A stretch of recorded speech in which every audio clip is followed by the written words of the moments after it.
Dan tadi kan dibilang ternyata dokter mobil ini ramah untuk perempuan, ya kan? Jadi ke dokter mobil aja. Ya, mobil mereka problem lagi, mereka bisa mendapatkan garansi. Pasti itu gara-gara mobil mertua waktu itu.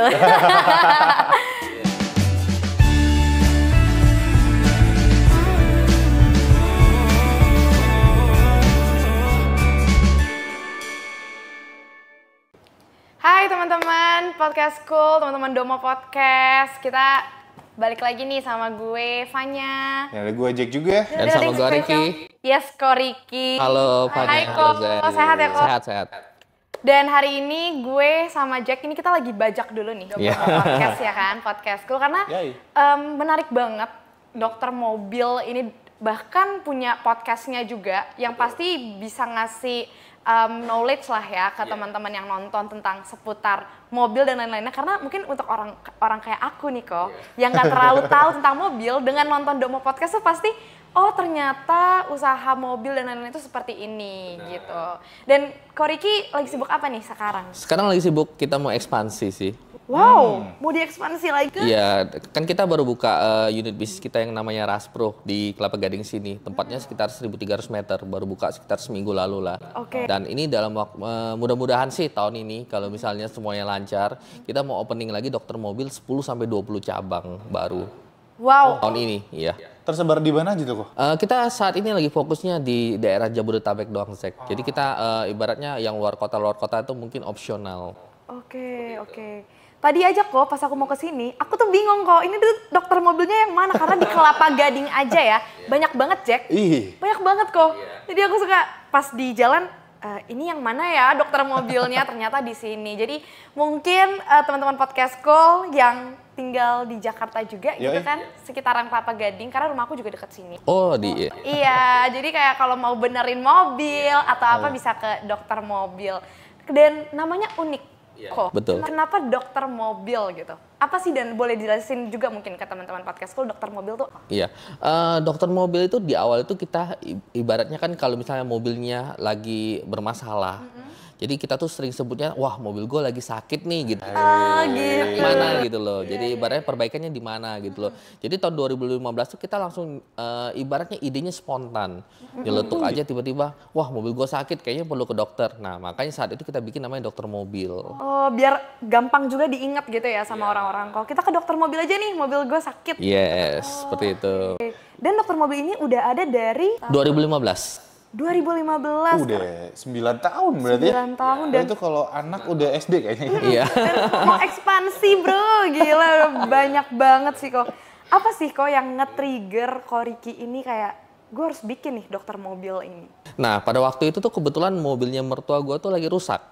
Oke. Jadi AC-nya bermasalah. Gue bawa ke bengkel tempat lain, bukannya selesai, tapi nggak lama kemudian rusak lagi. Masalah AC yang sama lagi gitu loh. Nah, waktu itu bisnis gue berhubungan dengan otomotif juga. Jadi ekspor import produk-produk yang berhubungan dengan produk-produk mobil gitu loh. Nah, jadi pada waktu itu ketika mobil mertua gue nggak bisa gue benerin meskipun gue bawa ke bengkel orang lain. Jadi gue merasa gondok gitu loh. Wah kayaknya gue mesti buka bengkel mobil nih gitu. Nah waktu itu ya idenya spontan, ketemu sama Lunglung, ya udah kita buka dokter mobil bareng-bareng gitu. Oh gitu, jadi itu yang trigger pertama karena mau benerin mobil mertua gitu. Betul. Oh berarti cuma dari situ akhirnya gak kerasa. Udah 9 tahun berjalan dan udah banyak banget cabang-cabangnya ya. Dari keresahan sendiri aja, dari keresahan mertua terus sampai akhirnya ya kita udah tahu sendiri cabangnya ada di mana aja lah ya dokter mobil. Banyak. Tapi mungkin boleh disebutin, Ko Ricky kira-kira di Jabodetabek ini ada berapa dan kayak di daerah mana aja gitu? Di Jabodetabek jujur saya suka lupa ada di mana aja. Saking banyaknya saking banyaknya. Wow. Aduh. Atau kan kalau misalkan teman-teman Podcast School yang di daerah Jabodetabek pengen tahu dokter mobil ada di mana aja, kira-kira lihatnya kemana sih? Kita ada website, mereka bisa browsing di webnya. Iya. Dan kebetulan kan kita ada beberapa di luar kota, kayak di Bandung, kayak di Lampung, kayak di Malang, seperti itu. Nah, dokter mobil ini merupakan bengkel yang ibaratnya ramah buat perempuan gitu loh. Oh iya kok. Iya. Jadi kalau misalnya perempuan datang ke bengkel, Zack, kan image mereka kan, wah gue nggak ngerti nih mobil gue rusaknya apa gitu loh. Sehingga ketika mekaniknya ngomong seperti ini dan pemilik bengkel yang ngomong begini kan, ya perempuannya ibaratnya wah gue dibohongin apa enggak gitu loh. Betul, itu kok. Perempuan kan kadang kita nggak terlalu ngerti kan soal otomotif. Ketika kita bawa ke bengkel sendiri, itu kan pasti ada ketakutan, harganya dimainin nggak ya, terus diiniin nggak ya. Nah, terus kan? Di tempat kita tuh semuanya itu harganya sama, seluruh Indonesia. Bahkan di Malaysia pun kita ada cabang ya, kita baru buka bulan September tahun lalu. Itu harganya sama gitu loh. Jadi di tempat kita tuh nggak ada kayak lu belanja di pasar tradisional gitu loh. Ini harga berapa? 10.000. Bisa kurang nggak kok? 9.500 deh. Bisa kurang nggak kok? Nggak ada tempat kita seperti itu. Nah, artinya apa? Di tempat kita itu mementingkan kualitas. Jadi kalaupun pria ataupun wanita ke sana, mereka udah nggak perlu pusing lagi. Nanti produknya itu original apa enggak. Dan ibaratnya ketika mobil mereka ada problem lagi, mereka bisa mendapatkan garansi. Oh, dapat garansi kalau masih ada problem gitu ya kok. Pasti itu gara-gara mobil mertua waktu itu. Oke. Dan tadi kan dibilang ternyata dokter mobil ini ramah untuk perempuan, ya kan? Jadi kalau mungkin di sini teman-teman podcastku yang perempuan yang punya mobil, terus suka takut dibohongin sama tukang bengkelnya, ke dokter mobil aja, ya kan? Nah, selain itu kan bisa dibilang berarti salah satu specialty-nya bengkel dokter mobil ya kok, dibanding bengkel-bengkel yang lain. Ada lagi nggak specialty lain yang membedakan dokter mobil dari kompetitor yang lainnya? Positioning kita di awal adalah pada tahun 2015 itu kita mau menciptakan bengkel di mana bengkel itu menggunakan teknologi canggih dan merawat mobil itu secara profesional. Nah, positioning kita 2015 itu sampai sekarang itu masih tetap kita lakukan. Makanya di dokter mobil itu banyak mesin-mesin gede gitu loh, Fanya. Mesinnya ya segede kulkas kecil lah gitu loh. Jadi ketika customer ke bengkel, misalnya pada waktu 2015, pada waktu saya bawa mobil mertua saya ke bengkel, itu saya mesti nunggu satu mobil itu bisa sekitar 6-8 jam. Wow. Lama banget. Seharian tuh kayak di bengkel kayaknya. Iya. Nah, kita kalau misalnya di bengkel, kalau misalnya sekarang kan enak kan, ada handphone, ada internet, kita bisa browsing lah gitu, bisa ngapain, bisa nonton ibaratnya. Tapi dulu kan internetnya masih slow banget ya. Iya. Harus masih komputer 3G juga. Iya Zack. Nah jadi ibaratnya nunggu di bengkel itu bagi customer tuh boring banget. Iya betul. Nah saat itu kita import mesin kita yang kita datangkan dari UK, kita import ke Indonesia. Di mana mesin itu bisa servis mobil itu hanya 2 jam. Wow, berarti ini cuma 2 jam nih kok? Servis AC 2 jam beres gitu loh. Wah, servis AC 2 dari jam yang beres 6 sampai 8 jam, terus berubah jadi cuma 2 jam doang? Karena kecanggihan teknologi tadi yang dipakai di dokter mobil juga ya? 6 sampai 8 jam itu mereka mengerjakan AC itu dengan sistem bongkar. Jadi mereka bongkar dulu dashboardnya, mereka keluarin dulu evaporatornya, mereka bongkar kompresornya. Itu kan butuh waktu kan? Nah setelah mereka bongkar kan mereka ibaratnya buang oli yang lama yang ada di kompresor. Nah, habis itu mereka isi yang baru lagi, mereka pasang lagi. Nah, ketika pasang itu kalau misalnya Fanya sama Zack lihat mobilnya, wah kok mobil gue berantakan banget ya gitu loh. Jadi kan kesannya nggak enak kan. Nah, setelah dipasang itu masalah pun banyak Zack. Ketika dipasang kok ada bunyi kretek ya kalau misalnya nyetir ya. Nah itu yang kita nggak mau. Nah itu biasanya yang usil-usil yang terima bongkar tapi nggak terima pasang. Iya, jadi pasangnya nggak rapi dan ada beberapa yang ibaratnya menyebabkan bunyi-bunyi lah. Oh gitu, oke kok. Nah tadi kan kalau Lung juga bilang kan dokter mobil ini dari 2015, ya kan? Sebelumnya tadi kalau Lung sempat singgung udah punya usaha di bidang otomotif gitu kan ya. Kalau boleh tahu dari kapan mulai merintis bikin usaha dari tahun berapa? Saya dari tahun 2010 tuh udah bisnis trading. Jadi import produk dari luar, kemudian saya jual gitu. Jadi bisnis saya itu berhubungan dengan kayak kita import, kita bawa ke Indonesia, kita jual seperti itu. Nah, yang terjadi adalah kemudian ya bisa dibilang nyemplung lah ibaratnya tiba-tiba, wah kok bisa bisnis servis ya? Apalagi Zack sama Fanya mungkin nggak kebayang kali ya, misalnya buka bengkel mobil, itu ngurusin mekaniknya gimana? Itu. Bener. Iya bener. Tiba-tiba bilang, Zack boleh nggak gua kasbon? Nah lo, Fanya, sorry nih kayaknya gua hari ini nggak bisa masuk deh. Kan mobil udah datang ke bengkel kalian gitu loh. Tiba-tiba mekaniknya ibaratnya punya problem personal, mereka nggak bisa datang. Itu kan ibaratnya nggak mudah, ibaratnya buka bengkel mobil di mana kita mesti ngurusin people. Nah, gimana tuh cara Corey King handle-nya tuh kira-kira? Handle people? Iya. Kalau misalnya awal-awal bengkel baru 1, 2, itu sama problemnya. Semua bengkel sama seperti kayak restoran.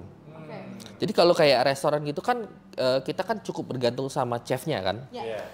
Ya kalau chefnya tiba-tiba mau kasbon sama Zack terus nggak dikasih, bisa-bisa masaknya itu keasinan. Iya. Sengaja ingat, gua kasih nih semua garam nih. Bisnisnya yang hancur ya.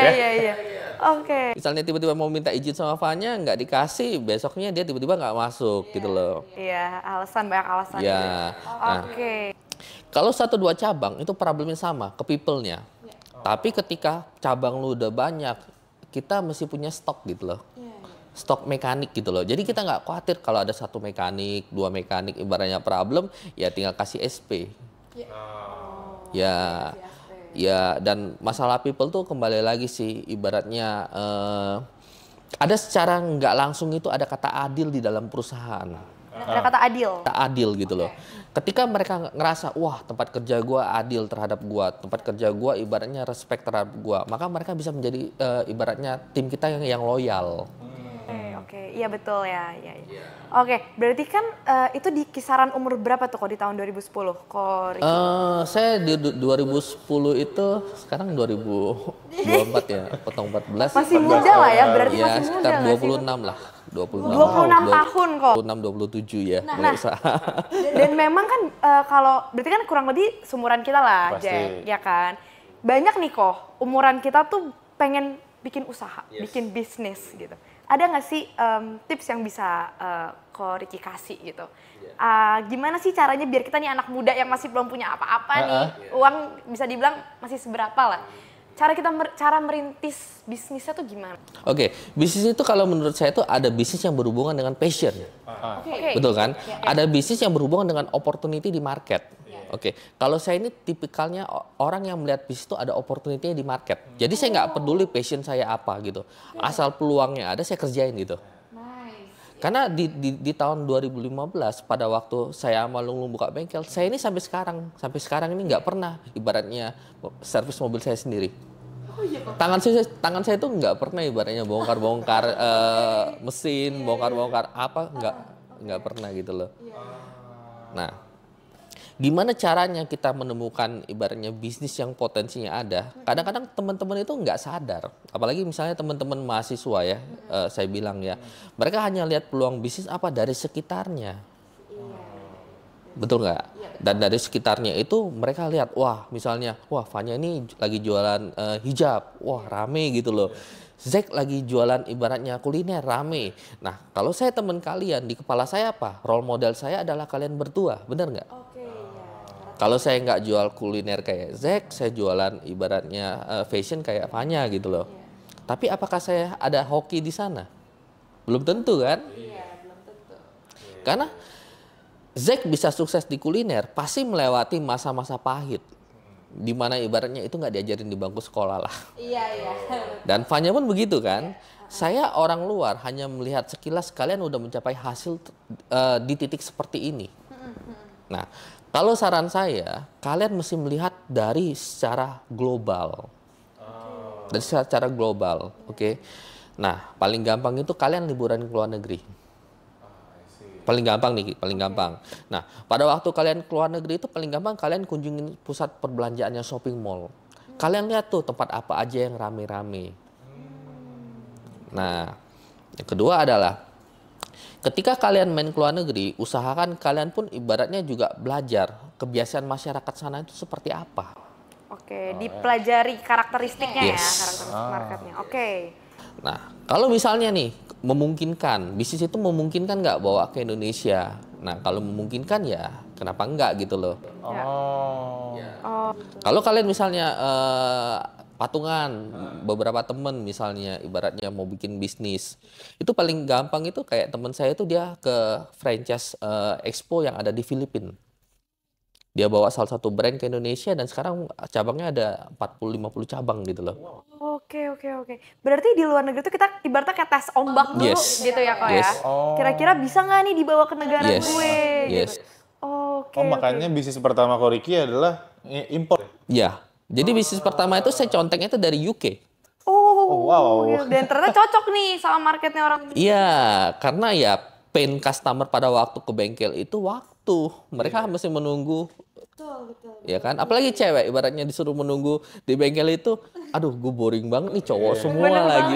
Bener banget, males banget gitu kok. Dan bahkan cowok aja tuh harus kayak, gue ngeluangin 1 hari kosong dulu buat ke bengkel. Karena kita pasti tahu kayak ini minimal yang 4 jam, 5 jam, bahkan sampai 8 jam tadi kata Ko Ricky bilang. Pasti harus ada 1 hari yang disiapin kosong cowok buat ke bengkel doang. Gitu. Iya benar. Iya si perempuan sih biasanya ya yang paling malas ke bengkel tuh.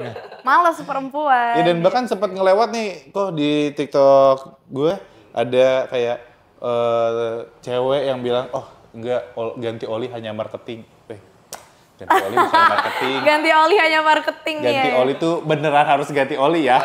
Diwajibkan ya. Bukan hanya karena motor atau mobil lu selama masih bisa jalan ya nggak apa-apa. Enggak. Ada namanya ganti oli, isi minyak krem, gitu-gitu tuh ada. Jadi jangan lupa buat servis ya. Dan wajib ya servis ya? Di dokter mobil. Oke. Nah, karena temen aku juga ada kok. Pernah waktu itu sekali dia nyerempet orang. Bukan nyerempet orang. Nyerempet pinggir tembok gitu. Mobilnya jadi lecet. Terus heboh nih di grup cewek-cewek.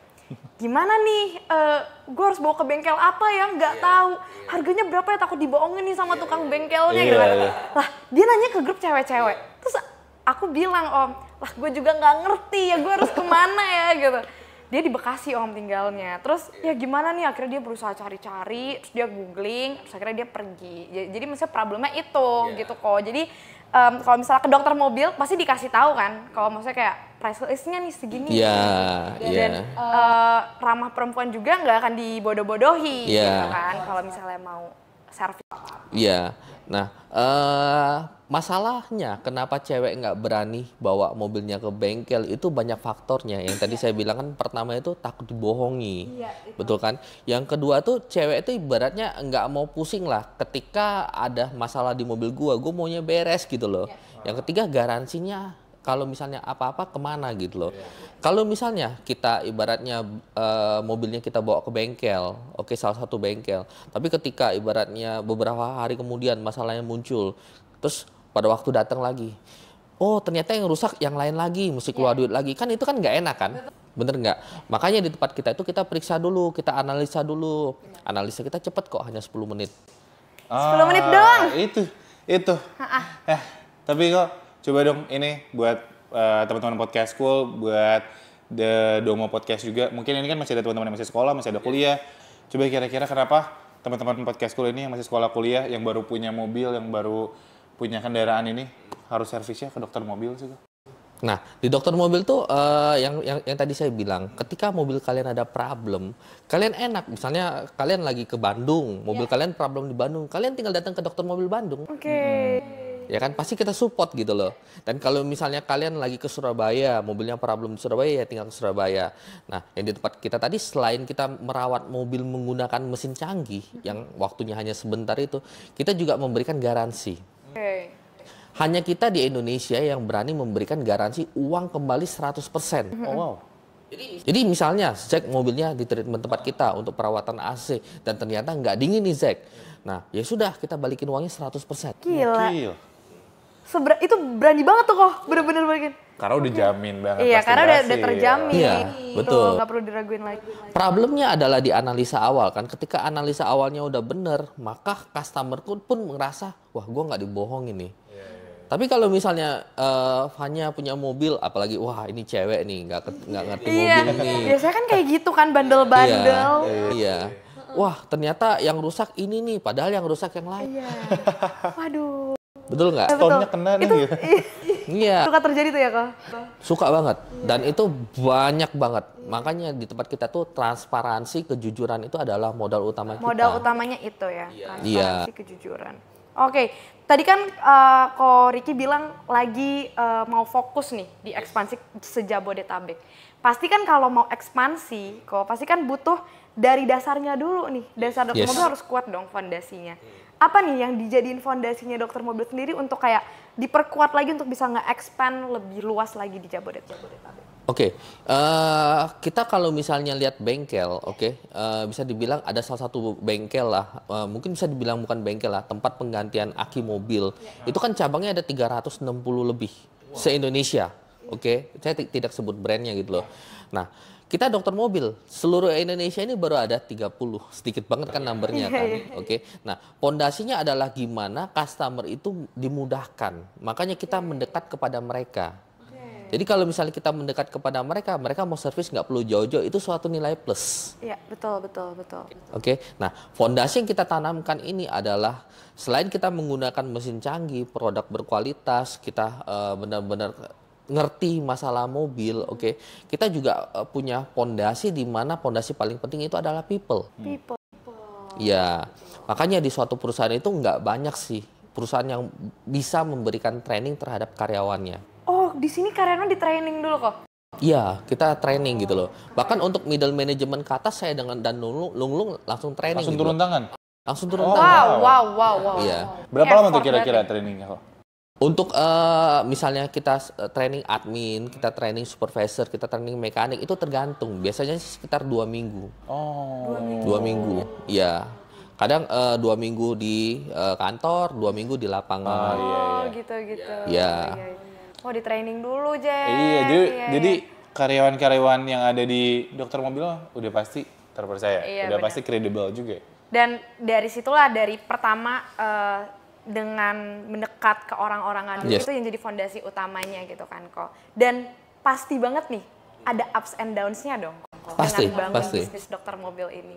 Apa sih yang bisa kayak memperkuat gitu? Memperkuat kayak enggak, dokter mobil tuh harus terus jalan meskipun udah jatuh beberapa kali gitu mungkin. So far dokter mobil tuh kalau saya bilang jujur sih jalannya tuh mulus banget Fanya. Beneran kok? Beneran. Wow. Jadi pada waktu dulu mungkin bisa dilihat ya di Google gitu, cabang dokter mobil pertama. Itu kan hanya satu ruko, lebarnya 4 meter nih, belakangnya 12 meter. Jadi mobil tuh bisa parkir depan satu, belakang satu. Kadang depan satu, belakang 2 gitu loh. Jadi sempit banget lah bengkelnya.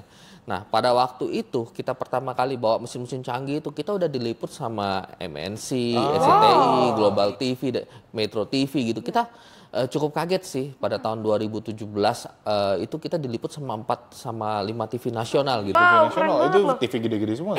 Iya. Nah, sampai akhirnya kita menemukan polanya, baru kita bisa ekspansi secara cepat gitu loh.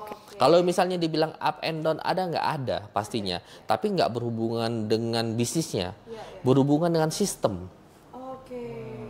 Nah, problemnya seperti apa? Ketika di satu tempat kita misalnya ada 10 problem, ternyata kita buru-buru ekspansi, ada 4 cabang. Artinya pas 1 bulan itu kan ada 10 problem kali 4 cabang kan? Artinya ada 40 cabang. Nah, itu kita sempat stres juga. Gitu loh. Iya. Nah, sampai akhirnya kita ketemu solusinya, ya sudah kita bisa ekspansinya lebih cepat lagi. Berarti sistem itu memang sebenarnya perlu untuk diperbaharui. Banget. Untuk ngikutin perkembangan juga yang ada. Untuk bikin bisnis kita jadi bisa bertahan terus, sustain sampai terus gitu. Karena banyak nih teman-teman saya sebagai business owner, mereka ibaratnya nggak ngerti sistem, mereka hire konsultan. Tapi begitu konsultan masuk ke company-nya mereka, ini kok banyak errornya gitu loh. Jadi tetap gimana pun kalian kalau mau bikin sistem, business owner juga mesti turun. Business owner juga ibaratnya mesti mesti match sistemnya supaya di tempat kalian itu runningnya smooth banget. Jadi owner tuh harus turun tangan juga ya. Kok nggak bisa tuh cuma kayak yaudah gue percayain nggak bisa. Karena sebenarnya owner yang paling tahu kan bisnisnya. Betul. Pastilah itu. Nah, kalau misalkan nih teman-teman podcast school sekarang ada yang lagi udah mulai bisnis bahkan kok nih, terus gimana tipsnya biar bisnis tetap sustain dan terjaga terus dan lancar kayak dokter mobil ini? Bisnis itu saya bagi menjadi 6 level. Level pertama ketika mereka baru mulai bisnis itu level starting. Fokusnya apa? Fokusnya adalah omset. Nah, karena fokusnya omset, caranya apa ya? Belajar marketing, ibaratnya belajar marketingnya nggak cuma marketing offline doang, tapi marketing online-nya seperti apa. Belajar juga hal-hal yang berhubungan dengan pelayanan customer service-nya. Ketika dia fokus terhadap marketing, nanti lama-kelamaan kan omsetnya bagus. Betul. Nah, tahap starting itu ketika omset, kalau saya sebut angka itu sekitar 100 juta lah. Oke, ketika dia udah omset tahap 100 juta, itu bisa dibilang dapurnya udah ngebul lah. Oke. At least dia bisa bayar karyawannya dia, termasuk mulai menggaji dirinya sendiri. Tahap kedua adalah dia mesti rapiin dia punya bisnis model. Bisnis model itu dia mesti rapihin. Nah, ketika dia rapiin bisnis modelnya, maka dia akan tahu tuh produk apa, service apa yang menghasilkan untung lebih banyak. Oke. Nah, dari 100 juta naik ke 300 juta itu saya sebutnya tahap profiting. Gimana dia memaksimalkan bisnis modelnya sehingga profitnya gede gitu. Ketika profitnya gede, maka dia lebih leluasa lagi naik ke tahap berikutnya. Tahap ketiga adalah tahap namanya sistemasi. Ketika 300 juta ke 500 juta, itu dia ada uang kan. Dia ada uang, dia bisa hire tuh talent-talent bagus. Karena business owner kebanyakan hire talentnya itu pikirannya apa? Hire yang murah. Hire temen, hire saudara gitu loh. Akibatnya apa? Ya bisnis mereka mengalami problem nggak enakan. Kurang profesional. Yes. Jadi sebenarnya dalam bisnis itu nggak bisa nggak enakan gitu, nggak bisa ya kok? Nggak bisa. Kita harus profesional. Nah, ketika udah sampai 500 juta, dia bisa bentuk timnya dia, maka naik lagi ke tahap berikutnya lagi, 500 juta ke 1 miliar. 1M itu kita sebutnya tuh tahap duplikasi. Entah dia mau buka bisnisnya yang dibuka cabang lagi tempat yang lain, atau dia mau buka bisnis yang support bisnis utamanya dia. Dari tahap kelima naik lagi ke nomor 5 itu investing. Investing, dia dapat duit, dia mau ngapain ini duitnya gitu loh. Nah, habis itu naik lagi ke tahap ke-6, saya sebutnya next level. Next level itu lu mau bawa company lu tuh mau kemana? Apakah lu mau ibaratnya mulai pitching angel investor, venture capital, atau private equity untuk invest di company-nya lu? Atau lu mau bawa company-nya lu itu ke public gitu loh. Nah, urutan bisnis itu seperti itu. Oh, dan sekarang dokter mobil ini sudah berada di level 6? Enggak. Gue udah main ini aja. Dari level 5 kita mau ke 6 gitu. Jadi udah di level 5 lagi OTW ke level 6 nih ya. Still in progress tetap ya. Still in progress. Dan mimpi kita mau bawa company ini go public. Go public ya. Sih. Betul. Oke, itu tadi tips banyak banget dari Ko Ricky, mulai dari tips gimana caranya sustain, terus mulai tips gimana caranya mulai usaha juga dari Ko Ricky. Dan bahkan tadi kasih tahu ternyata untuk membuat bisnis itu ada tadi 6 level tadi ya. Betul. Yang diperhatiin gitu. Dan gue mau nanya dikit lagi nih. Boleh silakan. Tadi kan Ko Ricky bilang ketika mau bikin bisnis itu Ko Ricky melihat dari peluangnya. Dan Ko Ricky adalah orang yang melihat peluang dari marketnya. Betul. Tapi Ko Ricky tuh ada nggak interest ke mobil juga sebenarnya, kayak interest dengan permobilan otomotif? Biasa aja. Oh, biasa aja, nggak yang se-interest itu ya? Oke, dan triggernya tadi itu ya, bikin bisnis karena mobil mertua. Iya. Dan akhirnya ketemu Ko Lung Lung. Iya. Itu ketemu Ko Lung Lung emang udah temenan apa kayak? Temenan. Oh, temenan. Gitu. Udah lama temenan sama dia dari zaman ibaratnya susah lah gitu. Oh iya. Ya udah, jadi pada waktu itu gua itu termasuk orang yang picky banget dalam memilih partner. Picky banget lah. Dan itu penting gak sih kok sebenarnya kalau mau bisnis tuh picky? Karena kalau misalnya di bisnis ya, lu salah pilih partner itu lebih fatal. Betul, iya. Ya. Karena efek fatal banget jangka gitu panjangnya itu kan. Ya. Dan biasanya ya ketika kita ngomong soal uang, temenan aja bisa ribut kan. Pasti. Sensitif banget. Sensitif. Apalagi kita ngomong soal profesional di tempat kerja. Kita ngomong, lu target lu begini, gua target gua begini. Nanti salah satu nggak achieve, ngomongnya gimana? Itu sih. Iya, benar. Iya kan? Nah, sampai sekarang saya melihat sesuatu itu berdasarkan peluang. Oke, contoh, 2015 kan kita buka dokter mobil. Oke, seiring berjalannya waktu, cabang pun bertambah kan. Dari customer itu kita bisa mendapatkan peluang. Oke, contoh, ketika dokter mobil berjalan dengan sekian cabang, ternyata dalam 1 bulan itu kita mendapatkan catatan, sekian customer yang bertanya soal anti karat. Artinya apa? Ada peluang dengan anti karat. Karena misalnya kita datang ke salah satu restoran, kita lihat ada ini enggak. Nah, pemilik bisnis tuh mesti ngerti gitu loh. Permintaan itu ada gitu. Akhirnya kita buka bisnis anti karat seperti itu. Dan seiring berjalannya waktu juga ada customer bilang, "Kok Matic gue masalah nih. Makanya kita buka Domo transmisi seperti itu. Oh gitu. I see. Jadi emang ada di bagian-bagiannya juga tuh juga di iniin ya kok ya kayak tadi bagian anti karat, anti karat, terus apa lagi tadi? Transmisi, Matic. Oke, ya maaf ya ini saya nggak terlalu ngerti nih kalau udah masuk otomotif nih.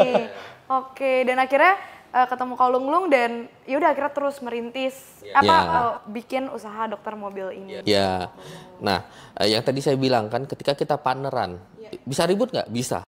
Pernah tuh sama Kak Lung Lung. Bisa pecah nggak? Wah saya ribut sama Lung Lung sering sih. Sering. Tapi ketika kita ribut udah besoknya udah gitu loh. Iya, profesional aja. Nggak ada baper-baper gimana gitu loh. Oke. Nah, di awal buka dokter mobil 2015, kita mesti ngerti lah partner kita tuh kelebihannya apa, kita kelebihannya apa. Karena di bisnis tuh ada 4 hal yang penting.